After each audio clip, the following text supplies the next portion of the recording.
Oh, we used to go out on the moor on the bikes, from being about 9 or 10. Oh, I've done it all my life. No, I'm not a nutter about bird watching, but I've always been around. So you can say from being 10 or 11 we were taking, we've had an interest in birds. Our favourite bird? Oh, crikey. Blue chitin robin, that's our favourite, but that's very ordinary. One of the birds we're not all that keen on, we like it because it's rather a big bird, is a heron, because I think he's had our goldfish. We have only got 3 left now. Now, it could be next door's cat, but we think it's him. But he's rather nice. And my favourite hawk is an osprey. We have been a member of RSPB for ages. Has it changed? I don't know really. I mean, we're getting old and crotchety now. Make sure you wear something like a camouflage sort of. And I'll tell you what you've got to take with you as well, Ewan. A lot of patience. So that was my granddad talking about his experiences with bird watching, and now we will bird watch for ourselves. The first birds that we spotted were a pair of buzzards circling the forest. Buzzards are distinctive because of their long wings and short tails. This bird to fly in is a starling. Starlings are an average sized bird. They're speckled and have long beaks. They're more likely to be seen in a garden or a town.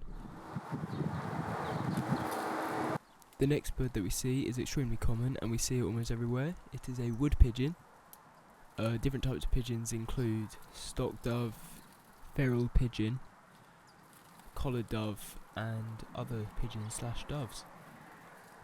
These pigeons can often be heard making a cooing sound. This is one of my grandparents' favourite birds. Blue tits are small birds with yellow or green bodies and blue caps. A distinctive feature is the black band around their eyes. You will typically find them eating off fat balls, as seen in this video. They usually mate for life. We can see 2 types of geese in this video. The first are the Canada geese, which are the ones with black heads and brown bodies. The other geese are regular geese, and they are the white ones. Geese come from different places, they normally migrate, and the white ones you see are territorial and inseparable. So as you can see, we got quite a few birds on camera there.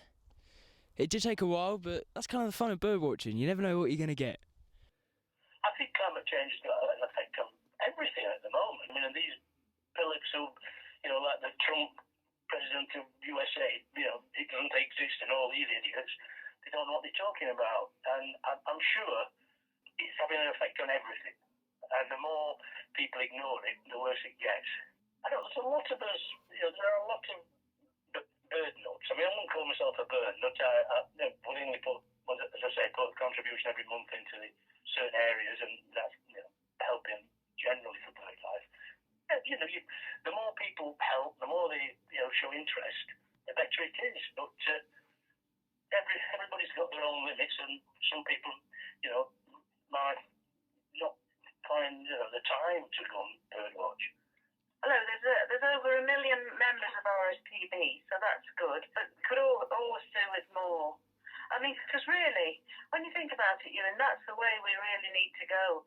Conservation and care of the countryside and the world, don't we, really? So we do whatever we can.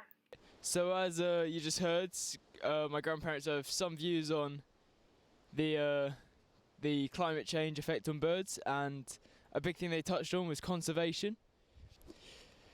Birdwatchers can help with conservation as it lets people researching the birds know how the populations are doing and how their efforts are paying off. A very notable conservation effort is the conservation of the red kites. A while ago they were almost extinct, and now we see them almost everywhere in the area that we live in.